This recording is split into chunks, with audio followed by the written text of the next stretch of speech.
Welcome to the Half Court Press Basketball Podcast with the Omaha World-Herald's Joel Lorenzi. I say that right? Yeah. Okay, close enough. And I'm Dirk Chatelain. I'm the co-host this week. Whether I will be the permanent co-host depends on how this goes, probably. So if you're rooting against me, you might be rooting against this entire episode. Joel and I are going to go over Creighton and Nebraska. A very, very interesting upcoming 7 days. I don't know if we'll record next week with the holidays, so we might have to cover some ground this week, including pre-Hawaii and pre-Orlando. But first things first, the Huskers and Jays play this evening, back-to-back, I believe, right? One has a bye game, the UC Riverside. What's the mascot, Joel? I couldn't tell you. Okay, well, we'll get to the bottom of that. I usually say that for these bye games. I say that for Ken Palm at night before the game. So.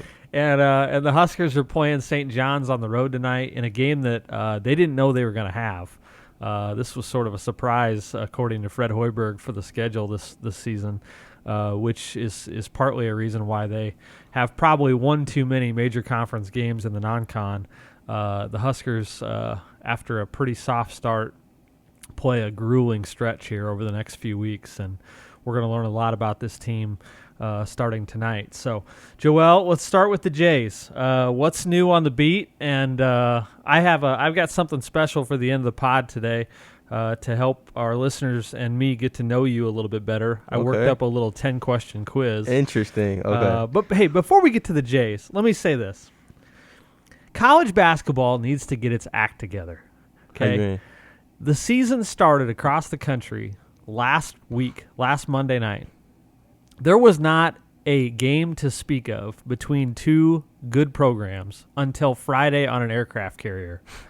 Why can't everybody start with something a little bit more organized, a little bit more of a splash, to actually, command some attention? Because everybody loading up as if it's the NFL exhibition schedule was just dull, Joel, and Creighton and Nebraska were guilty of it too. Yeah, it's interesting. I think these coaches, it takes some gutsy coaches, right? It took guts from Cal to be like, okay, let's do a series, Mark Few. You won't see that often. It's only the real programs that got something to brag about that are going to step out like that. But why? It doesn't matter. These schools play 35 games in a season. Nobody's going to remember at the end of the year if Gonzaga beat Texas or if Texas beat Gonzaga. Sure. And I'm kind of on the same boat, right? I see these bye games. People just don't want to lose their first few games, right? But it's crazy because if you look over the last week, people have been dropping bye games. It happens every year, right? But it feels like, I don't know if it's I'm just paying more attention this year, but it feels like people have really been dropping these bye games. So it really doesn't make a difference, right? If you're gonna lose to somebody, make it like a Michigan State, right? So and I realize when you have 350 Division I teams, it's hard to get everybody on the same page and get organized. But it sure would be nice if college basketball would at least try to have some sort of kickoff event similar to what they did in Indianapolis on Tuesday night. Only do it the first week of the season. Do it the first night of the season. Try to get some interest.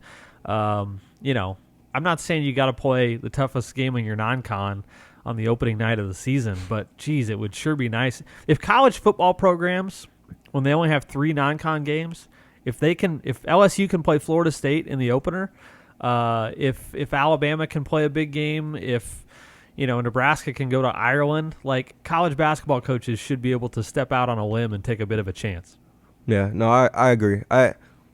I don't think it's a phenomenon that's going to end anytime soon, but I think we should be grateful for the aircraft carriers of the world because I thought that was fun. And it's just a thing, that the games aren't going to come till week 2 or week 3, really. We had to sit through Holy Cross, which is a team I only knew of because I had somebody to play for them. Otherwise, they would be hidden in the random abyss of that deep bottom of Ken Palm. So, what did you think of the Jays over the past 7 days, highlighted by the Holy Cross performance? Yeah, I think they're shaking off any maybe temporary doubts that might have surfaced in that opener, right? Obviously, 8 for 34 from deep in that opener was not encouraging, and it was different than what they showed in that exhibition against Drury, obviously a D2, but it wasn't encouraging what we saw in the season opener, and based on what the staff would tell you over the summer and what they've been raving about, it just you could tell that wasn't the team they expected to come out there to open night, and it wasn't the team they knew. Even if this isn't the finished product, they knew that wasn't the product they had. So I thought over the last 2 games they've looked more like what they should be right now in terms of the shooting touch, the IQ. Kalkbrenner's been outstanding. I mean, he looks exactly how he should against 6'7" and 6'8" bigs. But 19 of his last 19 from the field is just, I mean, what can you say, right? Like it feels like that's a different level of dominance, and it just goes to show you the glimpses of a life for Ryan Kalkbrenner as he's surrounded by guys who can all create their own shot and draw attention. Yeah, you make a great point about. I thought he was the story of the last week for Creighton, obviously, and I mean, Joel, it's distinctly possible that he's one of the top 5 big men in the country, right? Yeah, no doubt. And I thought that was a possibility off the defensive end alone, right? But now it feels like, and I don't know if this will carry on as they get to play better bigs and actual 7-footers and whatnot, but it feels like this season could maybe be the step in the right direction for his draft stock, and in the sense that maybe now he unlocks a new level at the offensive end. Like, he's not just, arguably the best defensive anchor in the country. Like, now he's a legitimate 2-way top 3 threat at that position, possibly. So I think that's just something to watch because, we talked about it all summer. These dudes admitted, like, I remember Arthur Kaluma telling me in New York, like, when we need a bucket, and it felt like there was a little bit of, like, he was kind of joking, but he was like, when we need a bucket, like, we going to hit this dude. Like, it felt kind of playful, but, like, it's literally how teams are playing him. And so it feels like he's guaranteed, like, at least 12 to 14 points a game at minimum at this point. Do they need – to me, the big question is not about Creighton's talent. It's certainly not about their coaching. It's just about sort of role acceptance and the pecking order, I guess. Like, does there need to be an understanding among those top 5 guys about – hey, you're the guy, you're the next guy, you're the next guy, or can they really just make it blend like a medley or a rock and roll band that just kind of plays together? Because I could see certain nights where Trey has 25, and I could see certain nights where Trey has 6, and like, is that healthy? I don't think that would work in the NBA. Does it work in college? And does Creighton need to figure out sort of the priority order or the hierarchy over the next few weeks? It's interesting because if you ask them, they'll tell you that, that kind of thing, the output distribution is a nightly thing, and they are up in arms about it like that. Well, not up in arms. They throw it up. They don't care, right? And so when you look at it, though, like, as I'm seeing these first 2 games unfold, like I said, I don't know if what we're seeing now portends anything about Kalkbrenner's season and what he'll do against real bigs, but you got to think that at some point, if he keeps playing like this and teams keep playing him like this and allowing him what he's doing, at least to an extent, you got to think like that's got to be your first option, right? Like, that suddenly becomes your first option. I went into the season under the impression that Baylor and Trey Alexander could be their leading scorers just off the fact that Baylor's shot versatility,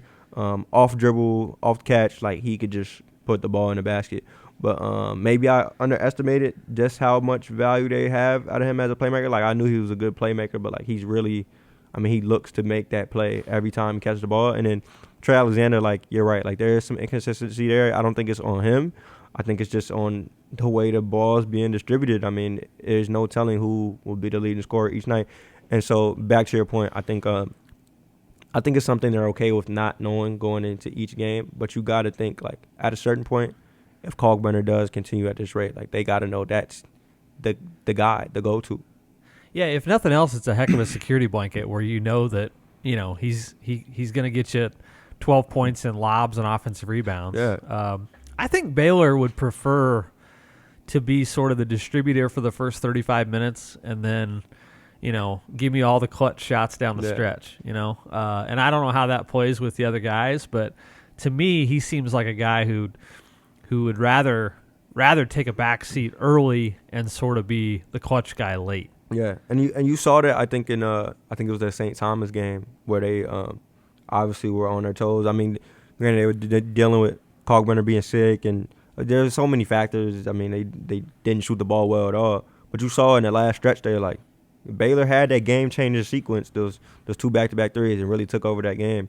And I think that's something we've kind of brought up with Mac about, should we expect him to be the guy at the end of those games? Because it does feel like he's more comfortable with that kind of thing, right? Like, and so then it brings back to like the first 35 minutes, like you said. Like, I think it only becomes a problem maybe for us in terms of who's getting the ball between Kalkbrenner, Kaluma, and Trey. Because I think you seen, like you said, Baylor's okay with taking the backseat early, and Ryan Nembhard doesn't even need the ball. He doesn't need to score for it. I mean, you saw last game, 12 assists, 0 turnovers. Like, he doesn't need to score the ball to affect the game at all. So yeah. Looking ahead to Maui, has anything jumped out to you about Creighton's potential competition in Maui these first 2 weeks of the season?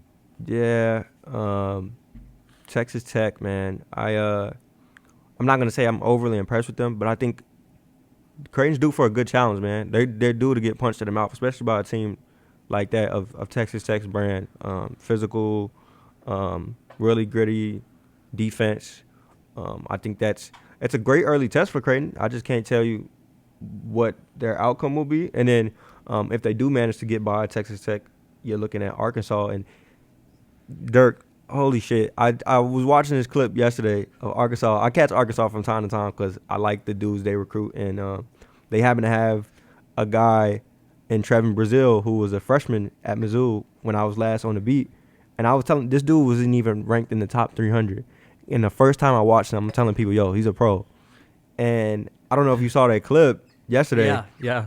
He had the dunk of the year in college basketball that probably won't even get dethroned the entire year. It might not get dethroned next year. He threw the ball down through the basket. Down. Like, his arm was so high up, and he was literally on dude's back. I mean, that was incredible. So, man, once Creighton gets, if they get past Texas Tech, they're looking at a scary Arkansas team that I think, they I think they got 30-piece by Texas in the preseason, and I try not to read too much at the preseason, but a 30-piece is very telling in the preseason. Like, a 30-piece is a 30-piece.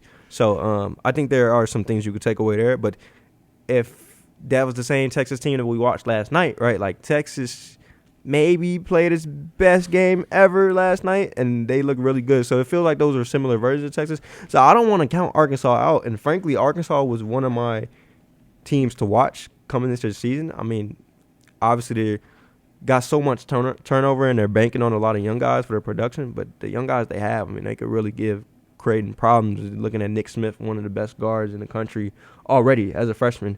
Anthony Black, a really big distributor and athlete. Trevin Brazil, I think he comes off the bench. Like, they got a team, man. Yeah. So I think that's obviously who you have to watch Creighton for. I think in terms of a matchup problem, that's probably their greatest matchup problem. And then they could, I think on day 3, they could probably play like Arizona or something. I mean, I got to look at the bracket again. So I've been watching the Maui Invitational since I was probably 10 years old. Sure. I can't remember many years where it was this wide open. It's just like, I mean, you could theoretically see 5 or 6 teams winning the Maui Invitational. Yeah. Like, it's crazy. It's super fun. No, I agree. And you're right. Like, I'm not that old, so I haven't been watching Maui that long. But I know there's usually like a Duke or a Kansas in there, and then every other team is like a tier 2 team, right? And the Dukes of the world are like a tier 1 team. So I completely agree, and I think it makes it fun, right? Like, even I think San Diego State could make some noise in this tournament. It's so unpredictable, and I fear like I think it would have to be a utopia for Creighton to walk out 3-0. Because it's just every team, it feels like, can punch them in the mouth, man. Yeah. Well, and on that little small court in that little small gym, like, physicality matters. Like, Creighton's they're gonna get punched. Like, it's about 84 degrees in that gym, and it's a physical test playing all that basketball in a short amount of time. Yeah, no doubt. This is gonna be my transition to Nebraska. Speaking of my old days, okay, in 1992, I think, December of 1992, Nebraska was an actual good basketball program, Joel. The days, and they were playing in Hawaii, not in the Maui Classic, but in the Rainbow Classic. And it was I think it was an 8-team tournament, but their opponent in the I believe in the opener was the Fab Five coming off a national championship loss to Duke.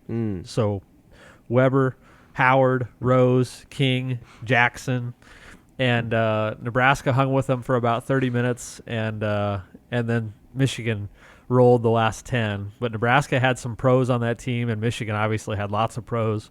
And I remember watching it or listening to it late at night on Husker radio, and just thinking to myself, wow, Nebraska's actually playing the Fab Five here in Hawaii. So a different kind of challenge for the Huskers over the next couple weeks. Again, St. John's here in about a few hours. We won't talk too much about that just because people might listen to this after the fact. But Joel, looking at the Huskers going forward at St. John's and then Pine Bluff on Sunday, and then they go to Orlando where they get Oklahoma and then Memphis for Seton Hall, and then a third game, and then they come home and they play Boston College, at Creighton, at Indiana, Purdue, Kansas State. Like, holy crap, Joel, is this program ready for this? No. And I'm not an open Nebraska hater. I just I just frown upon certain programs, and this happens in the NBA too. Like, I never grew up a Bulls fan because I remember watching the teams before Derrick Rose. I mean, they had only such a high ceiling, and Nebraska really only has such a high ceiling under Fred Hoiberg, in my opinion. Just with the talent they have, with Fred, and I feel like they've done better than I thought they would. I mean, they haven't had big wins in these first two games, right? But I think on both sides of the ball, they probably look cleaner than I imagined. I thought it was going to be a shit show, if I'm being honest. But yeah, they're in terms. I mean, St. John's is a top 40 program to me right now. Indiana, Purdue, like, these are scary games, dog. Creighton, obviously, I can't go without mentioning Creighton. So, no, they're not ready for this at all. And frankly, I thought they would have scheduled. I mean, obviously they're in the Big Ten, so they can't avoid that. But like, Kansas State is just not bad. Oklahoma is not bad. Like, I thought they would have scheduled kind of differently if this was supposed to be the year that Fred Hoiberg was like going to try to save his job or something. Yeah, it feels like a year where you would schedule super soft and try to run up, 6 straight wins in the non-con and then hopefully build some confidence. They're going to have to do it a different way. And I would only protest one thing that you said. There's no way St. John's is a top 40 program. Really? Come At least on. the top 45. I mean, all those Big East teams. No. I think the top half of those Big East teams, they're all not scattered. top half. They're not top half. You serious? St. John's? They're like 6 or 7. Oh, come on. That counts as That's top half. not to top me. half, by the way. Okay, well, 6 is like close enough to top half. I think they're closer to 8 or 9. Oh, hell no. No way. But to your point, Nebraska is going to run into a serious challenge tonight, and I think Nebraska is going to have to. We talked about this in the Pick Six podcast just briefly, but Nebraska is going to have to get off to a good start. They're going to have to not only for their own confidence, but I think they have to show St. John's that they're there, and I think the same goes for the next 3 weeks. I mean, the Huskers have to. They can't cower from the challenge. It's going to take some serious fortitude. Griesel's going to have to play really well. They're going to have to get some contributions from Tominaga and some shooting from Wilcher that is hard to count on every single night. But this is just kind of the early buzzsaw for the Huskers that I think if they can come out of this stretch 500. I think that's encouraging. If they come out and they're after, December 20th and they're 4-8 or something like that, sure. I think the writing's sort of on the wall for the rest of the season. And so, just a really, really tough stretch for the Huskers in a year in which they could really use some confidence lift. Yeah, no doubt. Joel, I wanna get your take before I ask you the 10 question quiz. I do want to get your take on the Texas Gonzaga game last night. Man, I don't know if I'm ready for a Texas program that actually has its stuff together. Like, this doesn't happen. Sure. Yeah. I caught glimpses of it. I was kind of playing 2K and then looking off to the side when things happen. But from what I watched, I mean, obviously it was probably Texas's. It could be a top 2 performance for them all year. I mean, the shots were going. Tyrese Hunter looked incredible. I mean, I was always high on him. I thought whoever landed him in the portal was gonna have a absolute steal. But he absolutely shredded Gonzaga. I mean, they were so disruptive at the top of Gonzaga's offense, trying to deny Timmy. I mean, they did the exact opposite of what they did last year. I mean, they let Timmy go off for 40, I think, last year, and that was the game. So they were just so disruptive, and they got the athletes, they got the IQ guys. I really like Serge Jabari Rice as an IQ guy. They got the guard play.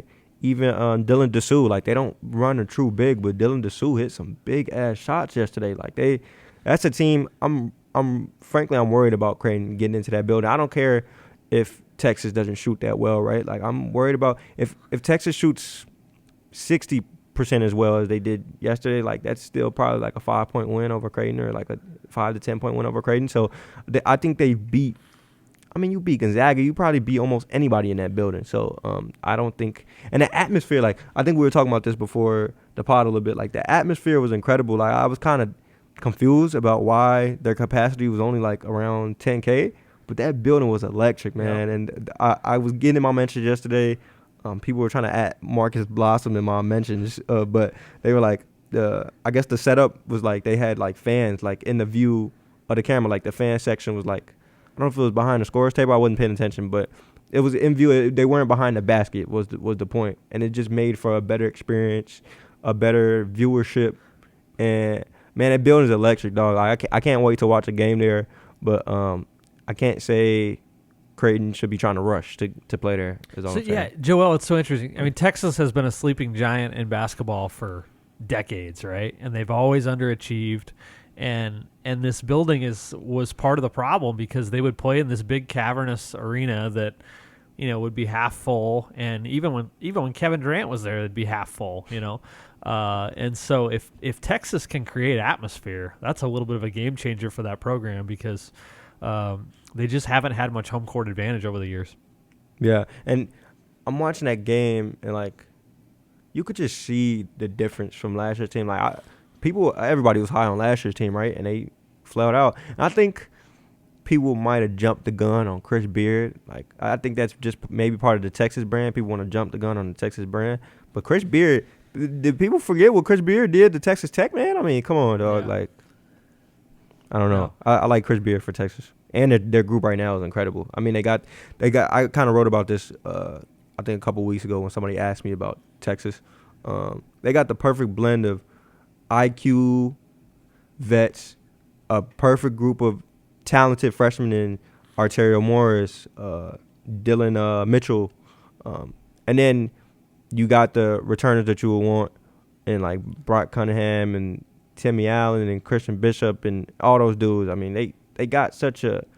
It feels like their group hits on all facets. Creighton doesn't have as many Power 5 opponents, major conference opponents, as I wish they had in non-con. Sure. But the ones that they will play, I mean, we're looking at potentially top 20, 3 or 4 top 20 teams here. And that's new for the Jays. I mean, they're, like I said, the quantity is maybe not what I want it to be, but the quality is going to be super high. Yeah, and the only opponent, I mean, they could snooze on in Maui is Louisville, because, I mean, holy shit, Louisville's look terrible, right? I mean, they're unbelievably bad. Like, I feel for my old editor at the Missouri. He covers them, and I feel for him, man, because it's a really tough. I mean, I think they've lost like every bye game so far, right? Yeah. They're so bad. They're basically writing checks for people to kick them in the nuts every week. And the way they lose games is like unbelievable. Like, they lose these games by like one possession. Like, it's a really sick, sad story. But I mean, you look at the rest of the field. Cincinnati's decent. Ohio State's really good. Arizona's like a top 10 team, depending on who you ask. So there's no shortage of strength in that tournament. So I think what they lack stretched across these months in Power 5, they're gonna get those jabs in this tournament. Yep. Okay, I want to finish the episode with a little 10-question quiz for Joel. Oh, jeez. I have not given him any preview of this, and it'll be slightly random, but it will give our listeners and Creighton fans especially a little bit better sense of who Joel is. Okay. Ready? Sure. I don't really like quizzes, but let's do it. Let's start with an easy one. Okay. The college basketball venue that you most want to visit. Oh, based on like who Creighton actually plays this year, or just fantasy? Just Creighton aside.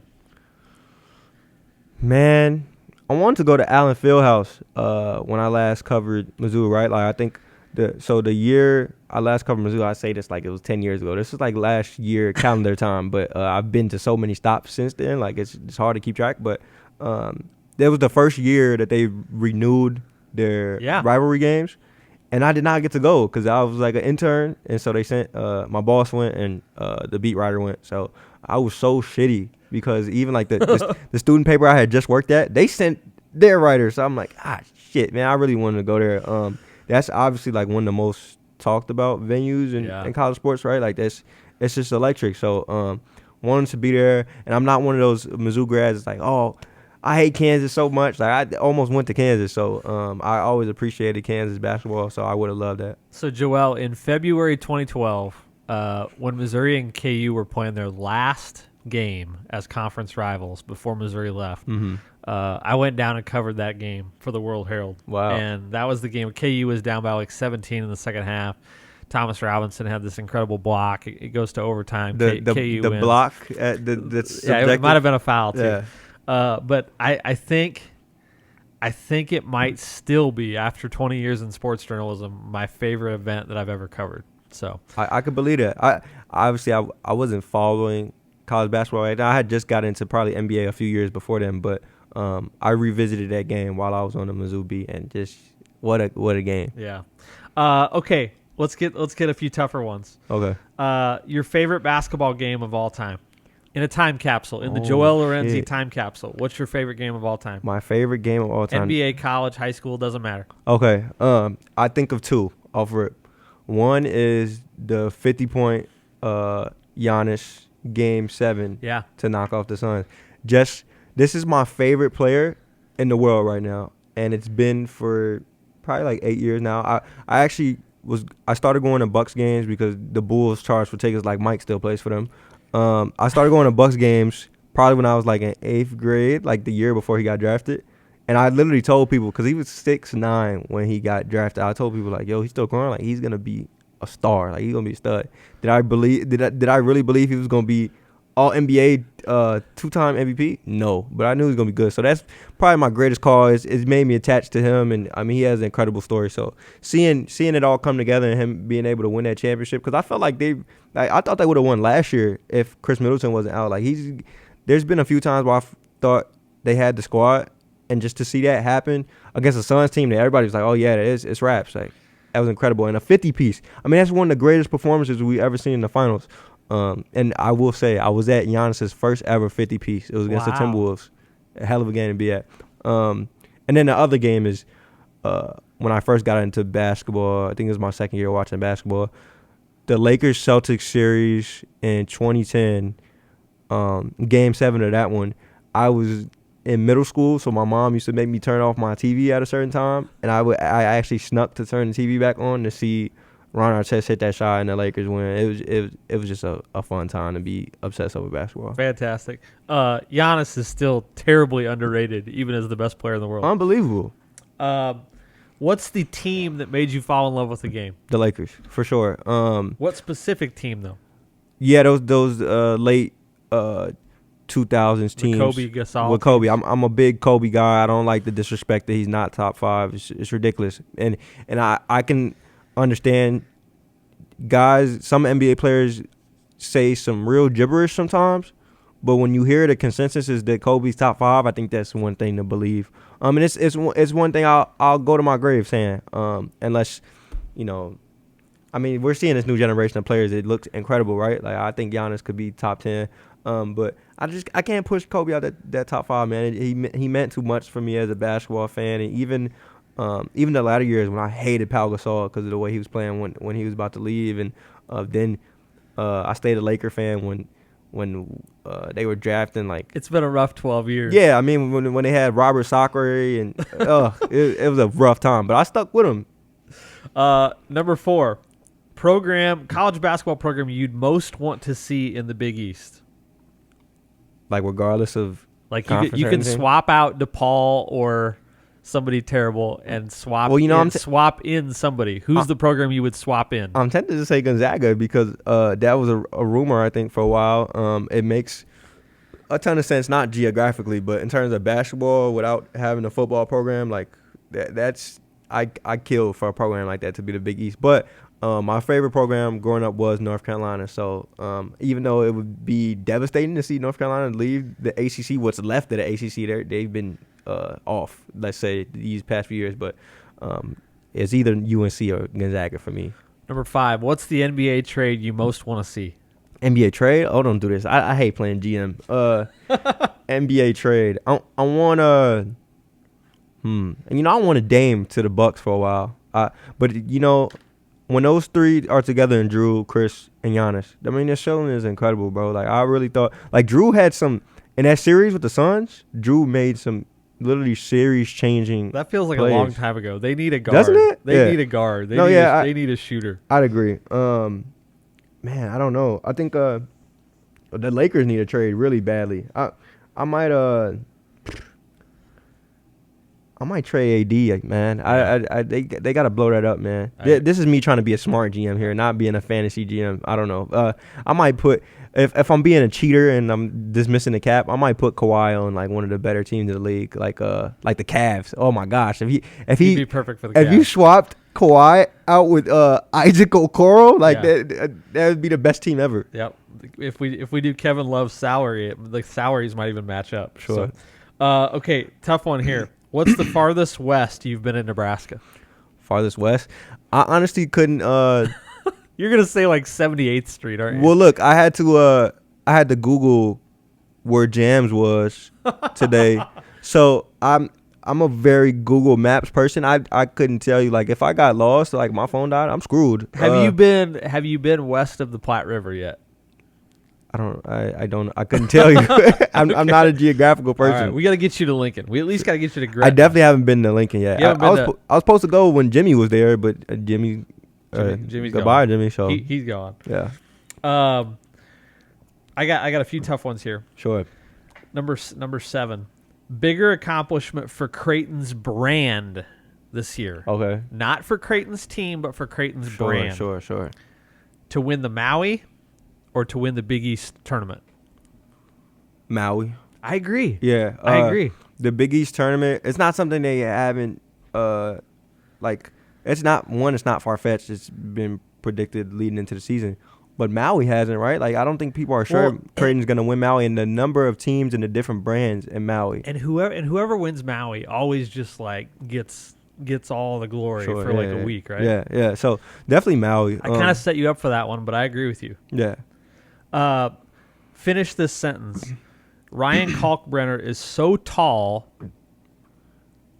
He's so tall, he could probably reach the top shelf at Costco. Or, like, what's the other one that you need a membership for?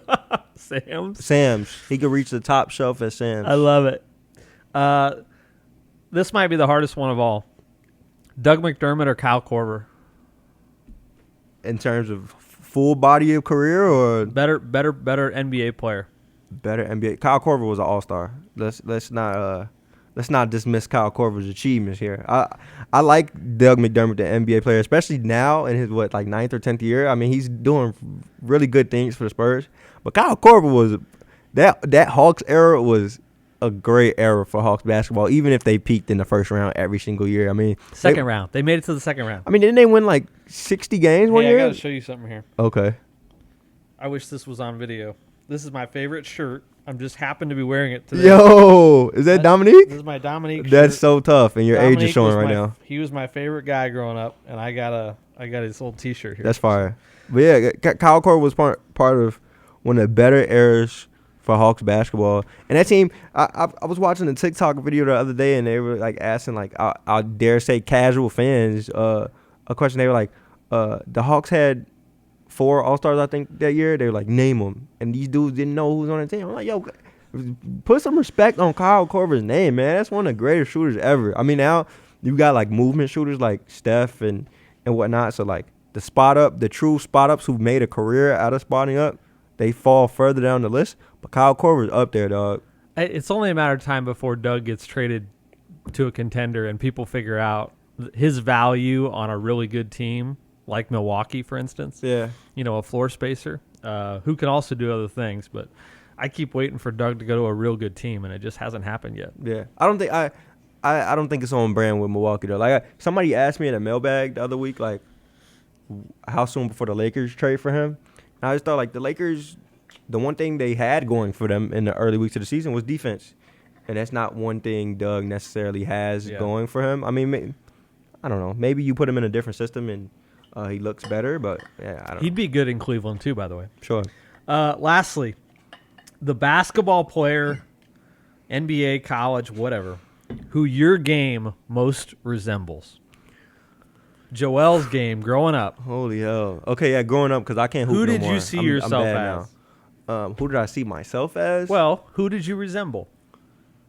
Well, I had a tough player build, man. Not tough in a good way. Like, I was, when I was a freshman at Whitney Young High School, one of the best high schools in the country for basketball. When I was a freshman, Jaleel Okafor was a senior. I was just going to say that was the Okafor era, yeah, right? So when I was a freshman, I was 5 foot, 90 pounds, and all I could do was spot up. So the shortest spot up in history, I guess, maybe like Mahmoud Abdul Rauf or something. But he had a handle, Jackson, so I can't. You didn't have a handle either? Not really. I wasn't nearly as creative as him, but I don't know, maybe like a Steph Curry or something. Yeah. Seth. Seth. Nothing wrong with that. Yeah. All right.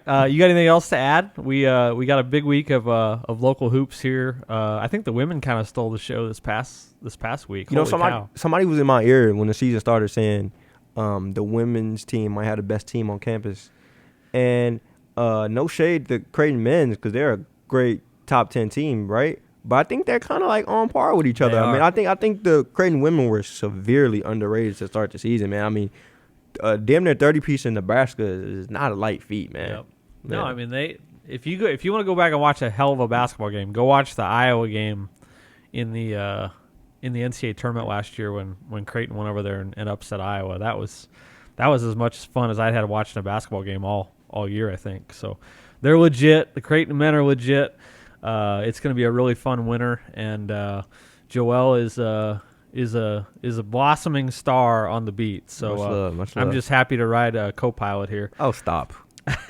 We'll keep an eye on the Huskers, Jays, and everything else in college hoops. Until then, thanks for listening in to the Half Court Press podcast.